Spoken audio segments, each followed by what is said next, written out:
Hello students, welcome to 5 Chima classes in collaboration with City Model College। Last term पर हम लोग current electricity का chapter पढ़ रहे थे, जिसमें हम लोगों ने कई चीज़ों को डिस्कस किया था, जिनमें से कुछ चीज़ें थी आपकी, जैसे आपकी इलेक्ट्रिक करंट थी I, फिर I का एक रिलेशन था I is equal to Q upon T, फिर हम लोगों ने एक रिलेशन देखा था Q is equal to N E, फिर हमने बताया था कि आपकी I स्केलर क्वांटिटी है और स्केलर क्वांटिटी क्यों है, इसको डिस्कस किया था।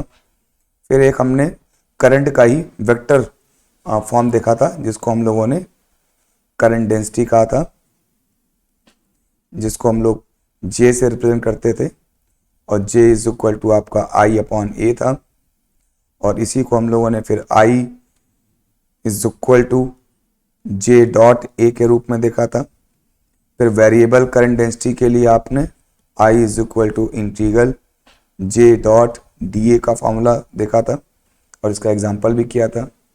फिर हम लोगों ने मीन फ्री पाथ को देखा था, मीन फ्री पाथ, इसको डिस्कस किया था। साथ साथ में रिलैक्सेशन टाइम क्या होता है आपके किन्हीं इलेक्ट्रॉन्स का किसी दो कोलिजन के बीच का। फिर हम लोगों ने ड्रिफ्ट वेलोसिटी डिस्कस की थी, जिसको हम लोगों ने वीडी कहा था, ड्रिफ्ट वेलोसिटी, और इसकी वैल्यू निकाली थी जो आपकी acceleration E upon M tau के इक्वल आई थी, और इसी को हम लोग E V upon M L tau लिख सकते थे, जहाँ पर टाउ आपका रिलैक्सेशन टाइम था। फिर हम लोगों ने करंट और ड्रिफ्ट वेलोसिटी के बीच में रिलेशन डिस्कस किया था, जो आपका I is equal to N E A V D आया था। फिर आपने करंट डेंसिटी और ड्रिफ्ट वेलोसिटी के बीच में रिलेशन डेवलप किया था, वो आपका एन ई वी डी आया था। फिर हम लोगों ने मोबाइलिटी डिस्कस किया था, मोबाइलिटी को हम लोग म्यू ई कहते हैं, और ये आपका drift velocity upon electric field intensity यानी mu E is equal to V D upon E आया था। और इसको यदि करंट डेंसिटी के फॉर्म में लिखें तो J is equal to N E के इक्वल आया था। तो इस तरह से इतनी चीज़ें हम लोगों ने लास्ट टर्म में डिस्कस करी थी। आज उसी सीक्वेंस में हम लोग कुछ आगे डिस्कस करेंगे। तो सबसे पहले हम देखते हैं इलेक्ट्रिकल रेजिस्टेंस। इलेक्ट्रिकल रेजिस्टेंस को देखेंगे तो इलेक्ट्रिकल रेजिस्टेंस क्या है? The ratio of the potential difference to the current is called the electrical resistance of the conductor. इसका मतलब ये हो गया कि किसी भी कंडक्टर में यदि कोई आई करंट फ्लो हो रही है और उस कंडक्टर के अक्रॉस पोटेंशियल V है, तो V अपॉन आई को उस कंडक्टर का हम रेजिस्टेंस कहेंगे। तो इस तरह से किसी भी कंडीशन में यदि आप वोल्टेज और करंट का रेशियो निकालते हैं तो वो आपका रेजिस्टेंस हो जाएगा उस पर्टिकुलर सिचुएशन में आपके गिवन कंडक्टर का। फिर हम नेक्स्ट देखते हैं इसी में द यूनिट ऑफ रेजिस्टेंस। तो ये हम लोग ऑलरेडी जानते हैं कि यूनिट ऑफ रेजिस्टेंस आपका since R is equal to V upon I होता है, और V का जो यूनिट होता है उसको आप वोल्ट कहते हैं, और करंट का जो यूनिट होता है उसको आप एम्पियर कहते हैं।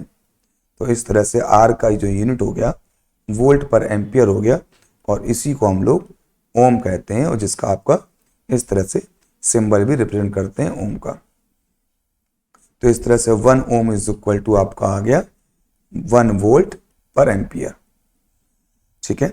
अच्छा, अब यदि हाई रेजिस्टेंसेज होते हैं किसी कंडक्टर्स के या कहीं पर, तो वहाँ पर उनके रेजिस्टेंस को रिप्रेजेंट करने के लिए मेगा ओम का यूज़ करते हैं, क्योंकि मेगा का मतलब होता है 10 टू पावर 6।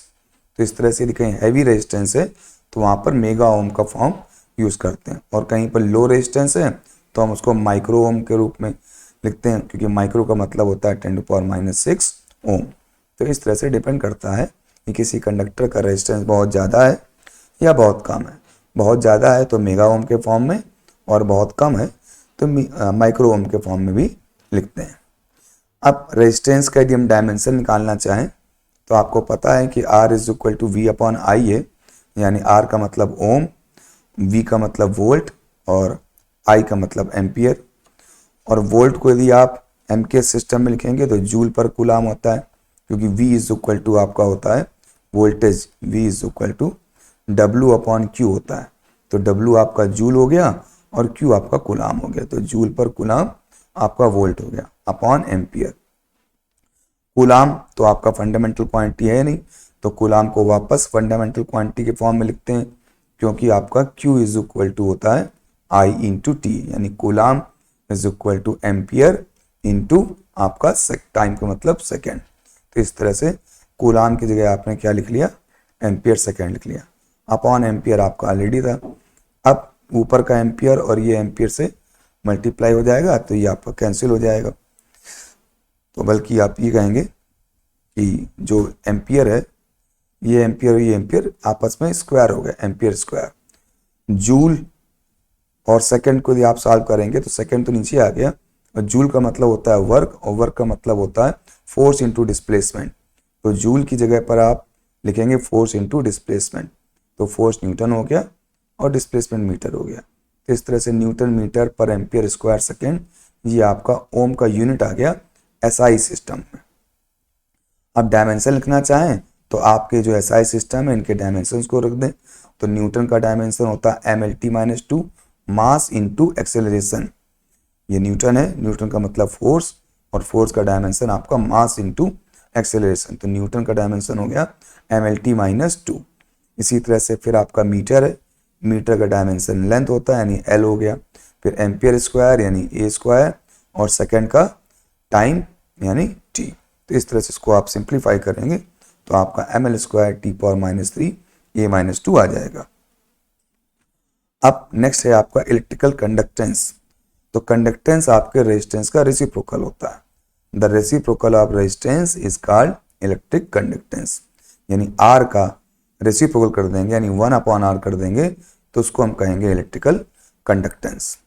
तो यहाँ पे इसका यूनिट क्या हो जाएगा, रेजिस्टेंस का यूनिट तो ओम होता है, तो 1/ओम को हम मो कहते हैं, ओम का इनवर्स, या तो ओम इनवर्स कहें, क्योंकि आपका G is equal to 1/R है और R का मतलब होता है ओम, तो इसको आप ओम इनवर्स लिख सकते हैं। या तो ओम इनवर्स लिखें या इनके लेटर्स को रिवर्ट करके लिख देते हैं मो। तो इस तरह से आपके इलेक्ट्रिक कंडक्टेंस का जो एसआई यूनिट होता है वो आपका है मो या ओम इनवर्स। तो इस तरह से ओम इनवर्स लिख सकते हैं, और इसी को हम लोग सीमेंस भी कहते हैं। डायमेंशंस ऑफ इलेक्ट्रिकल कंडक्टेंस क्या हो जाएगी, अब आप यहाँ से देख रहे हैं जो डायमेंशन होगी इलेक्ट्रिकल कंडक्टेंस की वो रेजिस्टेंस की रेसिप्रोकल होगी। तो रेजिस्टेंस की आपने निकाल ली थी, तो इसका रेसिप्रोकल हो जाएगा आपका कंडक्टेंस की डायमेंशन। तो m की जगह m-1 हो जाएगा, L स्क्वायर की जगह L-2 हो जाएगा, T⁻³ की जगह T³ हो जाएगा, और A⁻² की जगह A स्क्वायर हो जाएगा। तो इस तरह से आप इलेक्ट्रिक कंडक्टेंस की डायमेंशन निकाल सकते हैं रेजिस्टेंस की डायमेंशन का रिवर्स करके। तो यहाँ पर हम लोगों ने रेजिस्टेंस की डायमेंशन पढ़ी, और इलेक्ट्रिकल कंडक्टेंस क्या होता है, रेजिस्टेंस का रेसिप्रोकल होता है, और उसकी डायमेंशन को यहाँ पर देख लिया। अब हम आगे चीज़ देखते हैं। नेक्स्ट है हमारा ओम्स लॉ। ओम्स लॉ क्या कहता है, एज पर ओम्स लॉ जब आप किसी कंडक्टर के अक्रॉस कोई पोटेंशियल लगाते हैं तो उसमें करंट फ्लो करता है। तो according to Ohm's law if you do not change the physical conditions of a conductor then the ratio of potential to current remains constant. ये आपका ओम्स लॉ है। तो यहाँ पर इससे लिखा भी हुआ है कि if there is no change in the physical state of conductor such as temperature then the ratio of potential difference applied at ends and the current flowing through it is a constant। यानी कोई भी यदि हम conductor लेते हैं, यदि उसका length, area, उसकी थिकनेस और उसका टेम्परेचर यदि हम चेंज नहीं करते हैं अपने करंट फ्लो के दौरान, तो आपका उसमें लगाया गया पोटेंशियल, उसके क्रॉस लगाया गया पोटेंशियल और उसमें फ्लो आने वाली करंट का जो रेशियो है वो आपका कांस्टेंट रहता है, यानी इसमें कोई चेंज नहीं होता है। तो V/I is equal to constant. और ऑलरेडी हम पढ़ चुके हैं कि V/I को हम क्या कहते हैं, इलेक्ट्रिक रेजिस्टेंस कहते हैं। तो इसका मतलब रेजिस्टेंस कांस्टेंट रहता है उस कंडक्टर का जिसका डायमेंशन, जिसका शेप, जिसका साइज, जिसका लेंथ, जिसका एरिया, जिसका टेम्परेचर यदि हम चेंज ना करें तो उसका रेजिस्टेंस चेंज नहीं होता।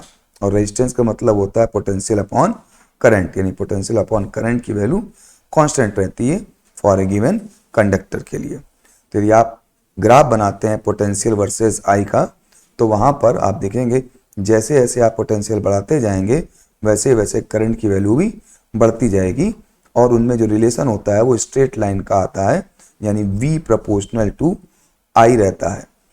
जिस रेशियो में आप वोल्टेज बढ़ाते हैं उसी रेशियो में आपकी करंट इंक्रीज करती है। यदि ऐसा कहीं पर हो रहा है कि वोल्टेज और करंट आपस में कांस्टेंट रिलेशन में है, डायरेक्टली प्रोपोर्शनल है, तो उनका जो ग्राफ बनेगा वो आपका इस तरह से इंक्लाइंड स्ट्रेट लाइन बनेगा, और ये आपके ओम्स लॉ को रिप्रेजेंट करेगा, क्योंकि जो इसका स्लोप है V और I का ग्राफ का वो आपका कांस्टेंट है, और स्लोप का मतलब यहाँ पर है I अपॉन V।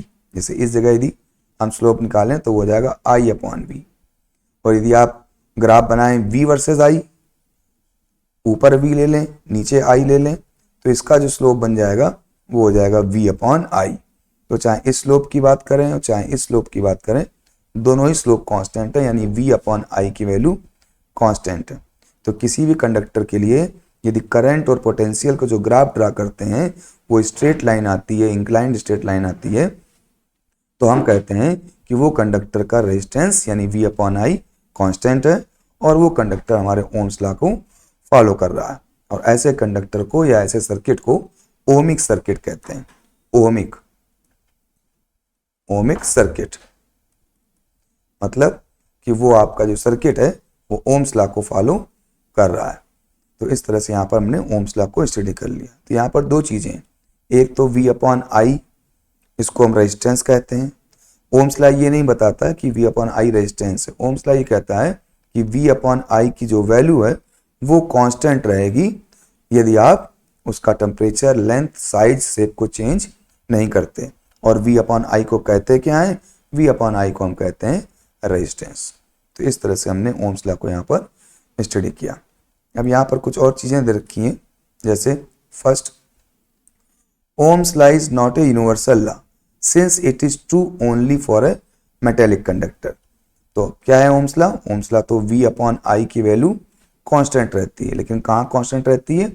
जहां पर आपका टेम्परेचर चेंज करने पर, लेंथ चेंज करने पर, शेप साइज चेंज करने पर V अपॉन I की वैल्यू चेंज नहीं होती। इसका मतलब ये यूनिवर्सल नहीं है, ये सिर्फ कंडक्टर्स के लिए या प्योर मेटेलिक कंडक्टर्स के लिए वर्क करता है, क्योंकि उसी में आपके V अपॉन I की वैल्यू कांस्टेंट रहती है। तो इसलिए Ohm's law specially metallic conductors के लिए। फिर सेकंड है, merely the relation V upon I is equal to R is not a statement of Ohm's law। Ohm's law V upon I is equal to R ये नहीं बताता, ये तो हम उसके कैरेक्टरिस्टिक्स समझते हैं कि किसी भी कहीं पर भी यदि वोल्टेज V है और वहां पर करंट I फ्लो हो रही है तो V अपॉन I का रेशियो जो होगा वो रेजिस्टेंस होगा। ये हमारा एक अलग चीज है। और जो ओम्स लॉ कहता है वो ये कहता है कि V अपॉन I की जो वैल्यू होगी वो कांस्टेंट होगी। तो दोनों स्टेटमेंट में अंतर है। V अपॉन I का मतलब रेजिस्टेंस है और V अपॉन I कांस्टेंट रहता है, ये दो अलग बातें हैं। V अपॉन I रेजिस्टेंस ये कहीं पर भी हो सकता है, कहीं कुछ भी वोल्टेज है, वोल्टेज चेंज होता है तो कई बार करंट की वैल्यू उस रेशियो में चेंज नहीं होती, तो वहां पर V अपॉन I की वैल्यू चेंज होती रहती है।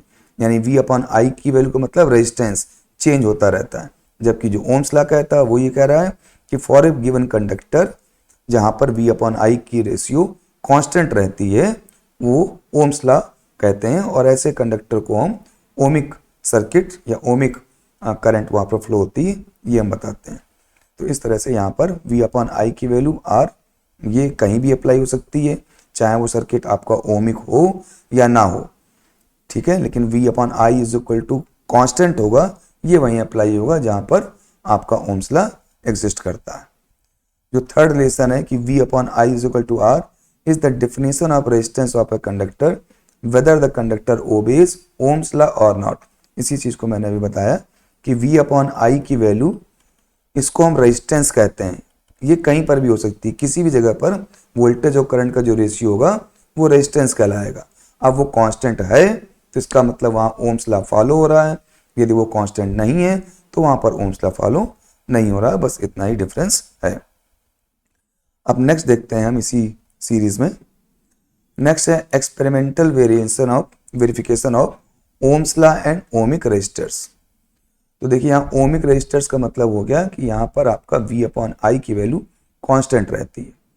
तो अब इसका वेरिफिकेशन कैसे किया गया, उसके लिए हमने एक यहाँ पर आप सर्किट बनाया है, उसको सर्किट को समझ लेते हैं। ये तो एक बैटरी ली है हमने, ये एक की ली है आपने। की का मतलब होता है एक स्विच आप मार सकते हो जिसको कि आप plug in and plug out कर सकते हो। जब हम प्लग इन कर देंगे तो करंट फ्लो होगी, जब प्लग आउट कर देंगे तो करंट फ्लो नहीं होगी। और ये आपका रियोस्टेट है। रियोस्टेट एक ऐसा इंस्ट्रूमेंट है जिसके द्वारा आप करंट की वैल्यू को कम और ज़्यादा कर सकते हैं। उसमें एक स्लाइडर होता है, उस स्लाइडर को जितना आप इधर की ओर फ्लो कराएंगे, इधर की ओर मूव कराएंगे, तो आप पाएंगे जब रेजिस्टेंस यहाँ पर आ जाएगा तो आपकी करंट का केवल कुछ हिस्सा ही करंट रेजिस्टेंस में जाएगा और फिर बाईपास होते हुए चला जाएगा, यानी रेजिस्टेंस की वैल्यू कम हो गई। और यदि आप इस जॉकी को, जो ये जॉकी है जे वैल्यू है, इस जॉकी को यदि यहाँ पे आप टच कराते हैं तो इसका मतलब कोई भी जो करंट आएगी वो इन सारे रेजिस्टेंस से होके पास होके जाएगी। इसका मतलब सर्किट में जो करंट हो जाएगी उसकी वैल्यू कम हो जाएगी। तो यहाँ पर इस रेजिस्टेंस वेरिएबल को, जिसको हम रेजिस्टेंस रियोस्टेट कहते हैं, यहाँ पर उस रियोस्टेट की वैल्यू को चेंज करके इस जॉकी को आगे पीछे करके हम अपने सर्किट में करंट की वैल्यू को चेंज कर सकते हैं। तो अब सर्किट में हम क्या करते हैं, तो एक तो बैटरी हो गई, एक आपका की हो गया, एक रियोस्टेट लगा दिया जिससे हम करंट की वैल्यू को अपने सर्किट में कम कर सकते हैं, एक हमने एमीटर लगाया है जिससे हम करंट मेजर करते हैं, और फिर एक लोड रेजिस्टेंस लगाया है। लोड रेजिस्टेंस का मतलब हो गया आप कोई भी ऐसा इंस्ट्रूमेंट जो इलेक्ट्रिसिटी कंज्यूम करता है उसको हम कहते हैं लोड रेजिस्टेंस। आप लोड रेजिस्टेंस का मतलब यहाँ पर कोई आपने फैन लगा दिया, कोई ट्यूबलाइट लगा दी, कोई आपने इंस्ट्रूमेंट ले लिया जो इलेक्ट्रिसिटी से चलता है, तो हर वो इंस्ट्रूमेंट इलेक्ट्रिसिटी का जो इलेक्ट्रिसिटी कंज्यूम करता है उसको आप लोड कह सकते हैं, और यहाँ पर उसी को हमने लोड रेजिस्टेंस या आर कहा है। इस रेजिस्टेंस के अक्रॉस हमने एक वोल्टमीटर लगा रखा है जो वोल्टेज को मेजर करता है। अब जब हम इस की को ऑन कर देते हैं, की को ऑन करने का मतलब प्लग इन कर दिया, इसमें हमने की लगा दी, तो आपके बैटरी से करंट फ्लो करेगी आई। वो करंट आपके इस रेजिस्टेंस के थ्रू होते हुए आगे की ओर निकल जाएगी और वापस रियोस्टेट से होते हुए आपके नेगेटिव टर्मिनल में बैटरी में इंटर कर जाएगी। तो इस एक्सपेरिमेंट को करते समय हम क्या करते हैं, इस रियोस्टेट की वैल्यू को चेंज करते हैं। जैसे जैसे रियोस्टेट को हम आगे की ओर ले जाएंगे इस तरफ की ओर, करंट की वैल्यू इंक्रीज होती जाएगी क्योंकि यहाँ पर जो आपका रेजिस्टेंस है वो कम होता जाएगा।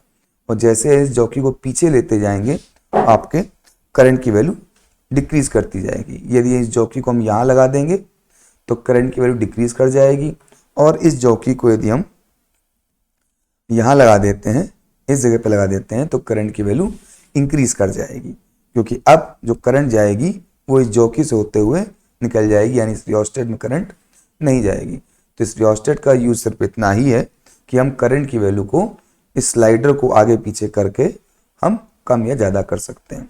तो हम क्या करेंगे, इस स्लाइडर की वैल्यू को जैसे जैसे आगे करते जाएंगे वैसे वैसे करंट की वैल्यू इंक्रीज होती जाएगी, और हम यहाँ पर पाएंगे कि वोल्टेज भी उसी हिसाब से इंक्रीज होता हुआ जा रहा है। और जब हम ग्राफ ड्रा करते हैं तो ग्राफ हमारा इस तरह से स्ट्रेट लाइन आता है हम, और ये पाते हैं कि जैसे जैसे वोल्टेज बढ़ रहा है वैसे वैसे आपका करंट भी इंक्रीज कर रहा है। तो इस तरह से हमने ये देख लिया कि यहाँ पर आई और वी का जो रेशियो है वो कांस्टेंट है, और आई अपॉन वी कांस्टेंट है, इसका मतलब वी अपॉन आई भी कांस्टेंट है। और वी अपॉन आई को हम क्या कहते हैं, वी अपॉन आई को रेजिस्टेंस कहते हैं। और इस तरह से हमने पा लिया कि यहाँ पर हमारे सर्किट में आपका जो वी अपॉन आई की वैल्यू कांस्टेंट है, यानी जो ये ओम्स लॉ को फॉलो कर रहा है, और इसीलिए हमने यहाँ पर रेजिस्टेंस को, जिससे हमें करंट को वेरी कराया है, उसको ओमिक रेजिस्टेंस कहा है। नेक्स्ट देखते हैं हम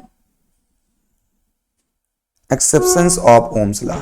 एक्सेप्शंस ऑफ ओम्स लॉ का मतलब ये है कि बहुत से हमारे सर्किट ऐसे हैं जो ओम्स लॉ को फॉलो नहीं करते हैं।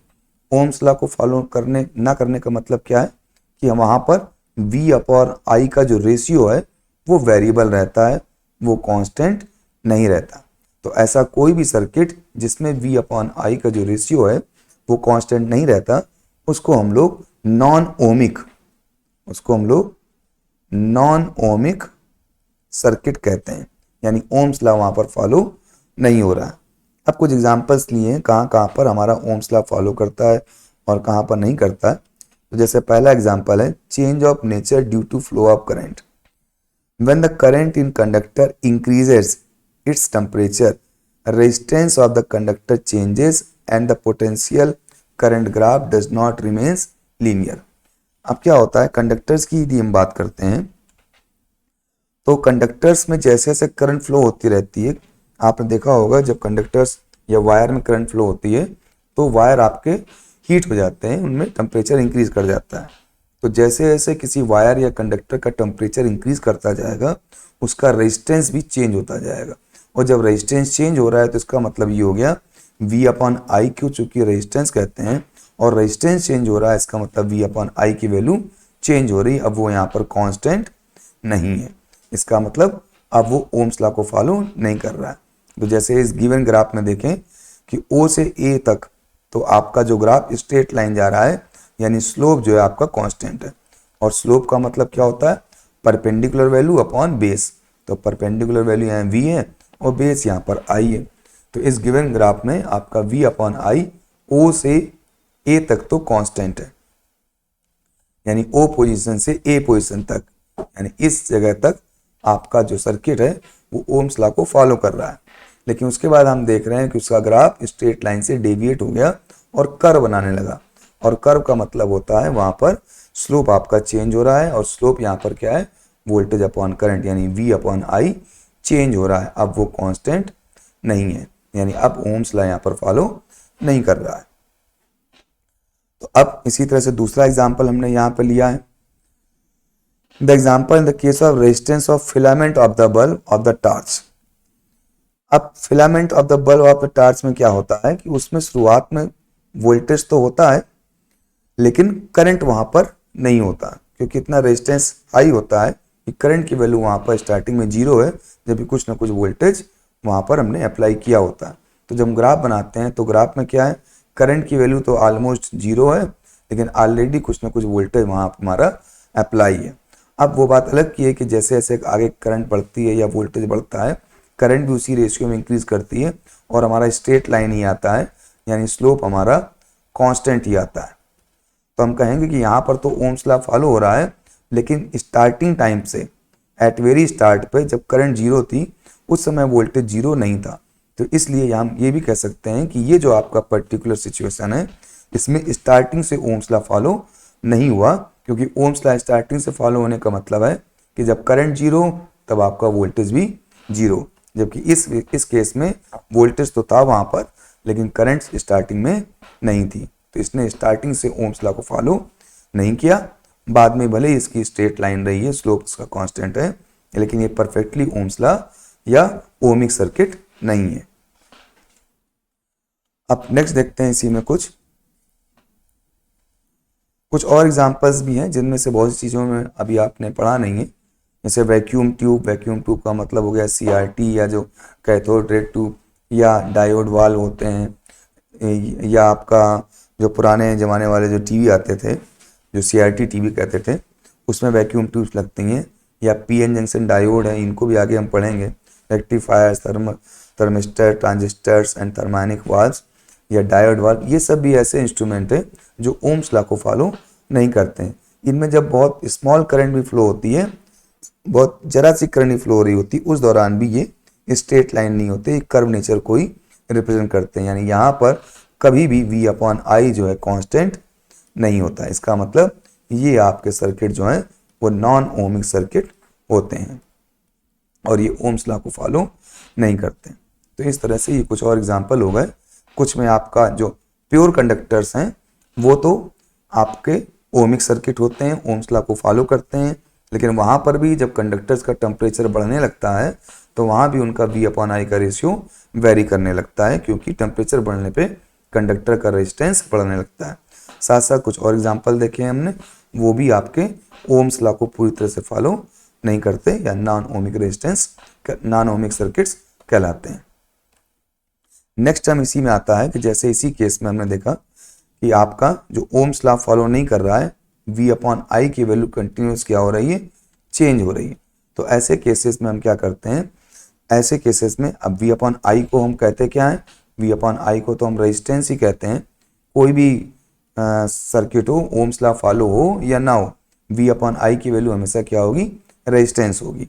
ओम्स लॉ में ये वैल्यू कांस्टेंट रहेगी जो ओमिक सर्किट होंगे, लेकिन जो ओमिक सर्किट नहीं होंगे वहां पर V अपॉन आई की वैल्यू कंटिन्यूअस चेंज होगी। तो ऐसे केसेस में जैसे ये ग्राफ है, तो हमने किन्हीं दो पॉइंट्स को जो बहुत पास पास हों, इनके बीच का यदि हम स्लोप निकालें तो वो जो स्लोप कहलाता है उसको हम लोग डायनेमिक रेजिस्टेंस कहते हैं। डायनेमिक इसलिए क्योंकि कंटिन्यूअस किन्हीं भी दो अदर पॉइंट्स के बीच का यदि हम स्लोप निकालेंगे तो वो अलग अलग आएगा, यानी यहाँ पर जो रेजिस्टेंस हो रहा है कंटिन्यूअस चेंज हो रहा है। Since resistance is changing continuously, तो इस रेजिस्टेंस को हम लोग कहते हैं डायनेमिक रेजिस्टेंस।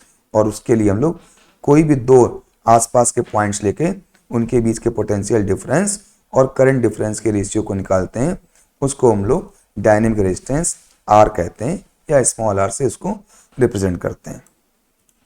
तो इस तरह से हम लोगों ने कुछ चीज़ों को पढ़ा जिसमें डायनेमिक रेजिस्टेंस भी था। अब नेक्स्ट हम देखेंगे derivation of Ohm's law. Ohm's law को हम ड्राइव करेंगे किसी फॉर्मूले से और देखेंगे किस प्रकार से ओम्स लॉ किन किन चीज़ों पर डिपेंड कर रहा है और किन के चेंज होने पर हमारा ओम्स लॉ फॉलो नहीं करता है। ओके, तो हम ड्राइव करते हैं। जैसे सपोज ये कोई हमने कंडक्टर लिया और इस कंडक्टर के क्रॉस सेक्शनल एरिया इसका ए है, इसकी जो लेंथ है वो L है, और इसको हमने किसी बैटरी से V पोटेंशियल से कनेक्ट करके रखा हुआ है। तो इसमें कोई करंट फ्लो करेगी I, जो वोल्टेज अप्लाई किया है वो V है, उस वोल्टेज की वजह से यहाँ कोई इलेक्ट्रिक फील्ड इंटेंसिटी जनरेट होगी वो E होगी।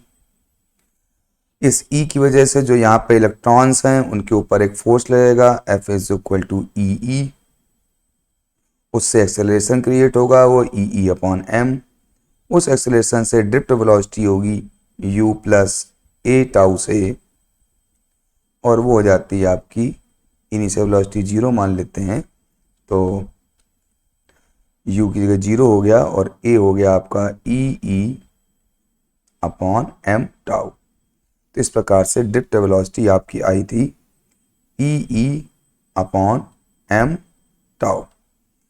अब यहाँ से ऊपर एक रिलेशन और होता है E is equal to V upon L का, तो वहाँ से आपकी जो ड्रिफ्ट वेलोसिटी थी उसका फॉर्मूला बन जाता है EV अपॉन ML और टाउ।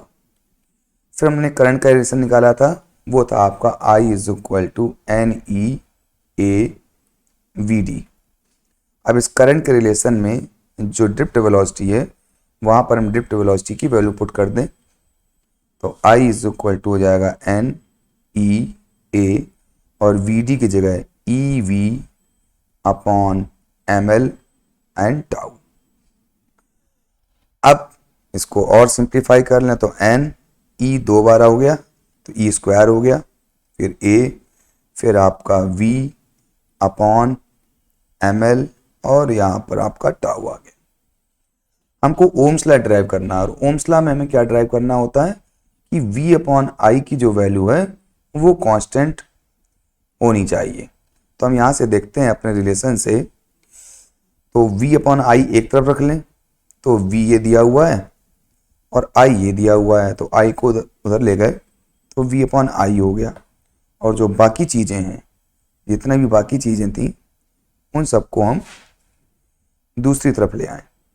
I को तो उस तरफ ले गए तो V अपॉन आई हो गया, और बाकी सबको इधर ले आए, ये हो जाएगा ML upon N E square A upon tau. तो V upon I is equal to ये आ गया। अब इसमें देखें कि ये वैल्यू क्या कांस्टेंट रहती है, तो आप पाएंगे जो M है आपका, ये मास ऑफ इलेक्ट्रॉन है, ये हमेशा कांस्टेंट रहता है। जो N है ये number of electrons per unit volume, ये किसी गिवन कंडक्टर के लिए कांस्टेंट रहता है। E आपका क्या है, इलेक्ट्रॉन का चार्ज है, ये भी आपका हमेशा कांस्टेंट रहता है। तो यानी यहाँ पर आपकी कई चीज़ें ऐसी हो गई जिनको हम कभी चेंज कर ही नहीं सकते, जिसमें आपका M हो गया, N हो गया, E हो गया, और साथ साथ में यदि हम टेम्परेचर चेंज ना करें तो आपका टाउ भी आपका कांस्टेंट रहेगा। तो ये सारी वैल्यू आपकी जो हमारा शेप बनाया इसके अंदर तो हमेशा कांस्टेंट रहती है।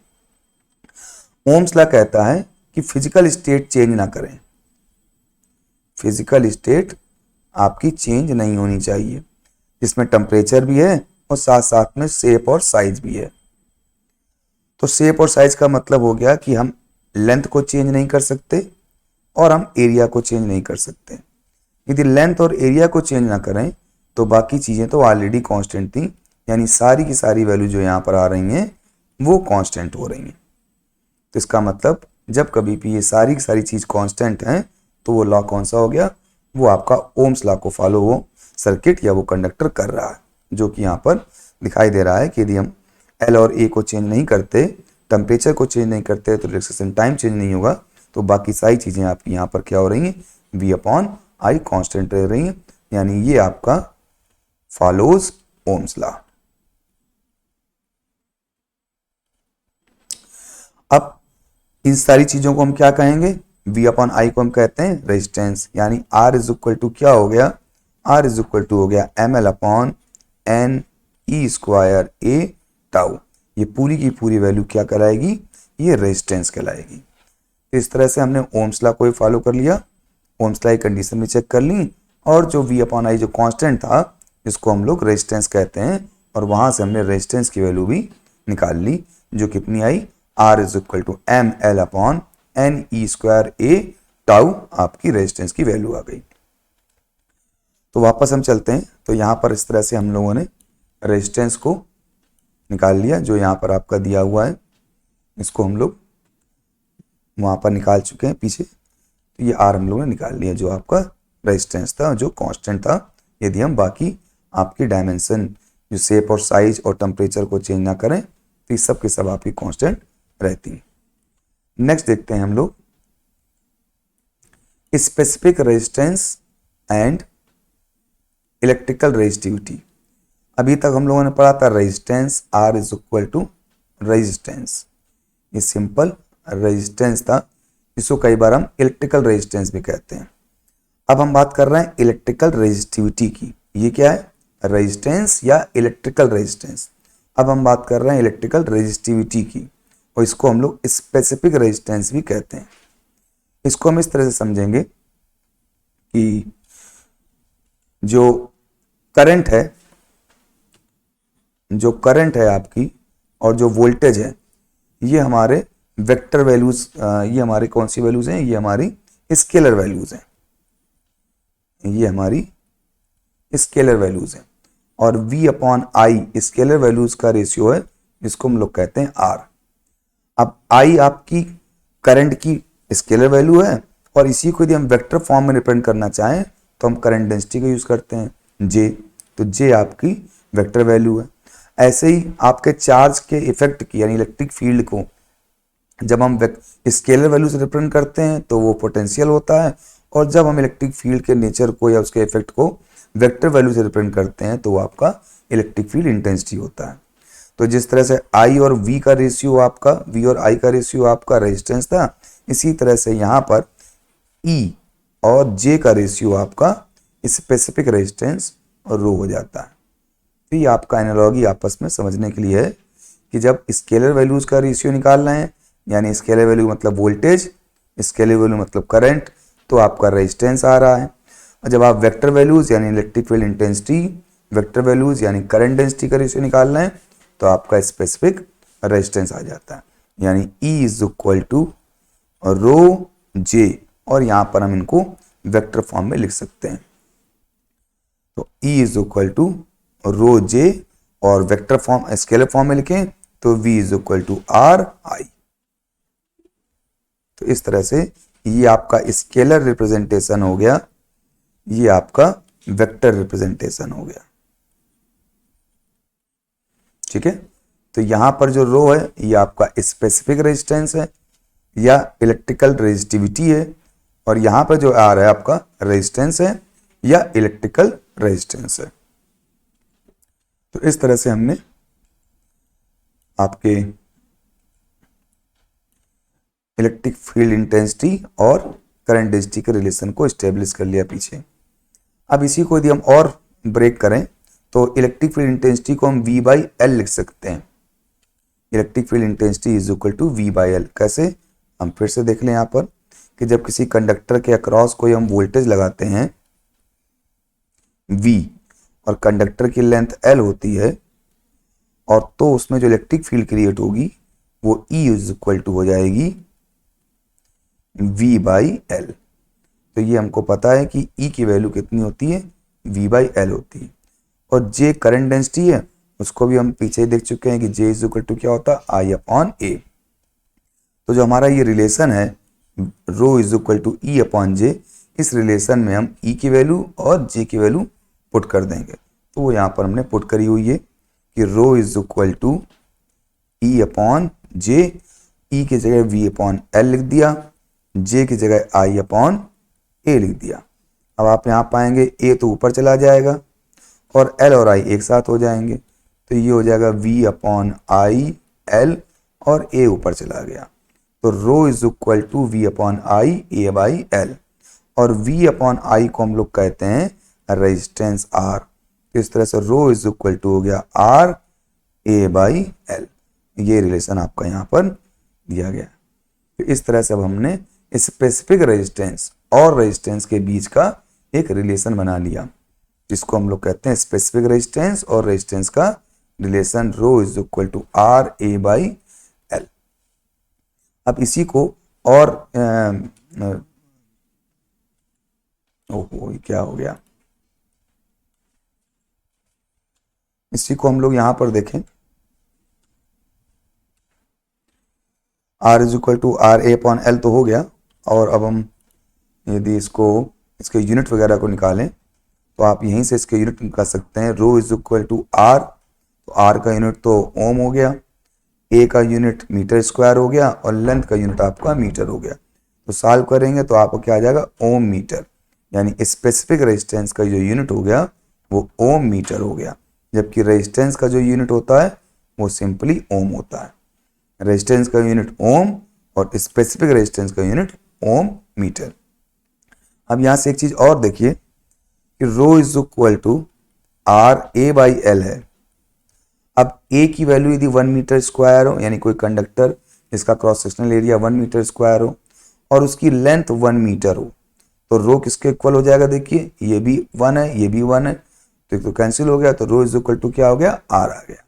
यानी कोई भी ऐसा कंडक्टर जिसकी लेंथ 1 मीटर हो, जिसका cross sectional area 1 metre square हो, उसका जो रेजिस्टेंस होगा वही उसका स्पेसिफिक रेजिस्टेंस होगा। तो इस तरह से आपको एक डेफिनेशन निकल आई, द स्पेसिफिक रेजिस्टेंस और electrical resistivity of a material is equal to the resistance of a wire of that material of 1 meter length and 1 meter square area cross section। यानी किसी भी कंडक्टर का यदि आपको स्पेसिफिक रेजिस्टेंस निकालना है तो आपको क्या करना है कि उस कंडक्टर का आपको 1 मीटर लेंथ का कंडक्टर लेना है, जिसकी लेंथ आपकी 1 मीटर हो और उसका जो क्रॉस सेक्शन एरिया हो वो एरिया भी कितना हो, 1 मीटर स्क्वायर हो। अब ऐसे कंडक्टर का जो रेजिस्टेंस होगा वही उसका स्पेसिफिक रेजिस्टेंस हो जाएगा एज पर द डेफिनेशन। ठीक है, तो अब हम कुछ और आगे चीजें देखते हैं। अब यहां से हम आपके इलेक्ट्रिकल रेजिस्टिविटी का डायमेंशन निकाल सकते हैं। Rho is equal to R A by L हमारा फॉर्मूला था। अब यदि आप इसकी डायमेंशन निकालना चाहें तो ऑब्वियस बात है, R की डायमेंशन, A की डायमेंशन और आप लेंथ की डायमेंशन पुट कर दें। R की डायमेंशन ऑलरेडी निकाल चुके हैं, A की डायमेंशन L स्क्वायर होती है और लेंथ की डायमेंशन सिंपली लेंथ होती है। उसको पुट करेंगे तो डायमेंशन ऑफ रो आ गया आपका ML3 A-2। तो ये आपका स्पेसिफिक रेजिस्टेंस का डायमेंशन आ गई। Next, electrical resistivity in terms of materials parameter. अभी हम लोगों ने जब रेजिस्टेंस निकाला था तो रेजिस्टेंस इज इक्वल टू आया था ML upon NE square A tau. ये हम लोगों ने रिलेशन निकाला था।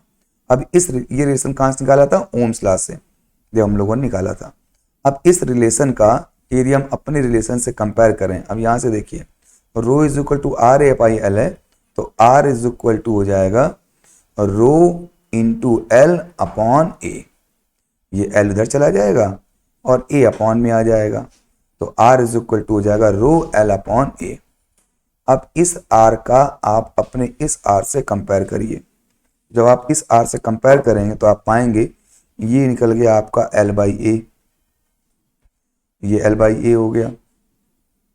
अब L बाई ए के साथ में जो है वो क्या है, रो है, तो R is equal to rho L upon A, तो L अपॉन ए के बाद रो है, तो यहाँ भी L अपॉन ए के बाद जितना भी बच रहा है वो सब क्या हो जाएगा, रो हो जाएगा। तो क्या बच रहा है, rho is equal to M N E square और ए टाउ। इस तरह से आपका रो इज इक्वल टू आ गया M N E square tau. अब यहाँ पर देखिए एम मास ऑफ इलेक्ट्रॉन है, आप चेंज नहीं कर सकते, N number of electrons in conductor है, चेंज नहीं कर सकते, ई चार्ज है इलेक्ट्रॉन का, वो चेंज नहीं कर सकते। आप सिर्फ क्या चेंज कर सकते हैं, टाउ, यानी रिलैक्सेशन टाइम आप चेंज कर सकते हैं। वो भी कैसे, वो भी आप कंडक्टर को हीट करके, यानी उसके टेम्परेचर को चेंज करके। इस तरह से जब कभी भी आप टेम्परेचर चेंज करते हैं तो आप वास्तव में आप कंडक्टर का स्पेसिफिक रेजिस्टेंस चेंज कर देते हैं। और क्योंकि जो आपका रेजिस्टेंस होता है वो आपका स्पेसिफिक रेजिस्टेंस पर डिपेंड करता है, तो जब आपका टेम्परेचर चेंज करने से स्पेसिफिक रेजिस्टेंस चेंज होगा तो आपका कंडक्टर भी चेंज हो जाएगा। ठीक है, अच्छा, यदि आप टेम्परेचर चेंज नहीं करते तो स्पेसिफिक रेजिस्टेंस आपका चेंज नहीं होगा। तब आपका रेजिस्टेंस कब चेंज होगा, जब आप कंडक्टर के लेंथ को चेंज करें या कंडक्टर के एरिया को चेंज करें, तब आपका रेजिस्टेंस चेंज हो जाएगा। लेकिन उस केस में आपका जो स्पेसिफिक रेजिस्टेंस है वो आपका चेंज नहीं होगा, क्योंकि स्पेसिफिक रेजिस्टेंस आपके रिलैक्सेशन टाइम पे डिपेंड करता है। अब नेक्स्ट बात करते हैं स्पेसिफिक कंडक्टेंस की। जिस तरह से अभी हम लोगों ने देखा आर रेजिस्टेंस था और आर के रेसिप्रोकल को हम लोगों ने कहा था इलेक्ट्रिकल कंडक्टेंस। अब हम लोगों ने स्पेसिफिक रेजिस्टेंस पढ़ा, स्पेसिफिक रेजिस्टेंस के रेसिप्रोकल को हम लोग कहेंगे स्पेसिफिक कंडक्टेंस और उसको सिग्मा से रिप्रेजेंट करेंगे। तो इस तरीके से सिग्मा इज इक्वल टू आ गया आपका 1 बाई रो। तो जो रिलेशन इलेक्ट्रिकल कंडक्टेंस का रेजिस्टेंस के साथ में है वही स्पेसिफिक कंडक्टेंस का आपके स्पेसिफिक रेजिस्टेंस के साथ में है। अब आपका स्पेसिफिक कंडक्टेंस का यूनिट क्या होगा, तो स्पेसिफिक कंडक्टेंस का यूनिट होगा 1 अपॉन रो, और रो का यूनिट होता है आपका ओम मीटर। तो इसको आप लिख सकते हो ओम मीटर इनवर्स।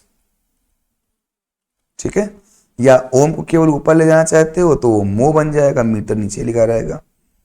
ठीक है, यदि आपको नहीं समझ में आया तो फिर से देख लें। आपका सिग्मा इज इक्वल टू, यहां पर मैं लिख रहा हूं sigma is equal to 1 upon rho, और रो का यूनिट होता है आपका ओम मीटर। तो सिग्मा का यूनिट यानी स्पेसिफिक कंडक्टेंस का यूनिट हो गया ओम, और मीटर सबको ऊपर ले जाएं तो ओम मीटर इनवर्स ऐसे लिख देंगे।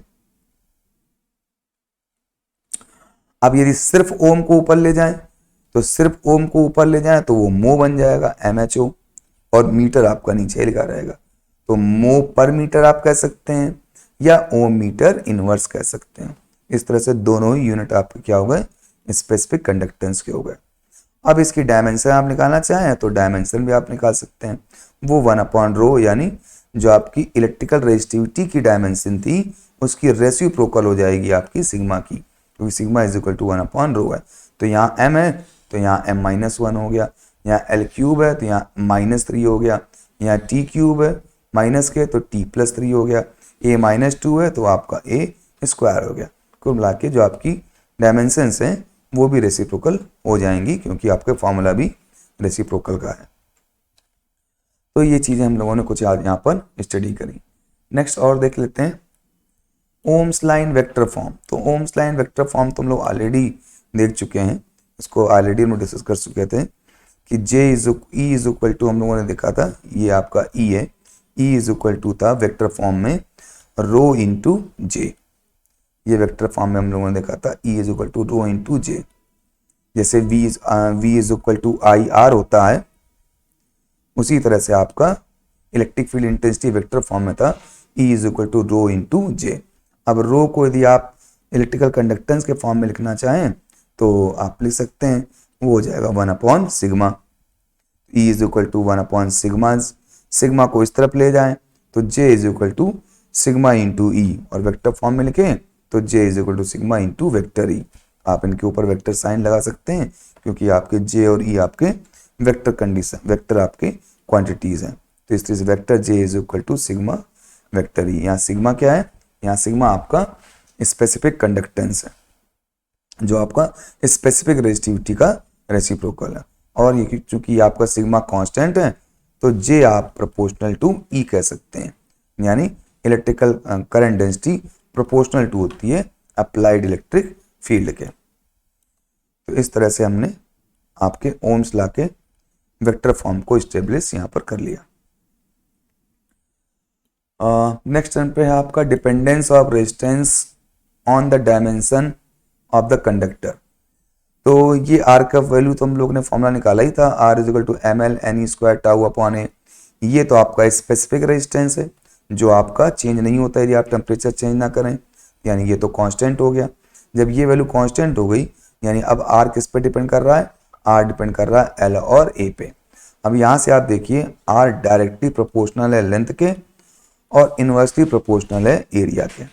इसका मतलब जितना कंडक्टर की लेंथ ज़्यादा होगी आपका रेजिस्टेंस भी ज़्यादा होगा, और जितना कंडक्टर ज़्यादा थिकर होगा, जितना उसकी थिकनेस ज़्यादा होगी उतना ही उसका रेजिस्टेंस कम होगा। इसीलिए आप देखते होंगे जब हैवी लोड होता है तो हम रेजिस्टेंस को कम करने के लिए मोटे तारों का यूज़ करते हैं, क्योंकि जब क्रॉस सेक्शन एरिया बढ़ेगा तो रेजिस्टेंस उनका कम हो जाएगा। और बहुत ज़्यादा लंबे तारों को यूज़ करने से अवॉइड करते हैं, क्योंकि जितना ज़्यादा लेंदी वायर लेंगे आप उसका उसका रेजिस्टेंस भी उतना ही ज़्यादा हो जाएगा। तो इस तरह से कुछ चीज़ें हमें यहाँ पे याद रखनी है कि आपका आर रेजिस्टेंस कंडक्टर की लेंथ के प्रोपोर्शनल है और आपका रेजिस्टेंस कंडक्टर के क्रॉस सेक्शनल एरिया के इनवर्सली प्रोपोर्शनल है। तो ये कुछ चीज़ें आपके और यहाँ पे ओके। तो आज के लिए बस इतना ही। नेक्स्ट टर्न पर इसी को और आगे डिस्कस करेंगे, कुछ न्यूमेरिकल्स करेंगे। तब तक के लिए टेक केयर, बाय बाय।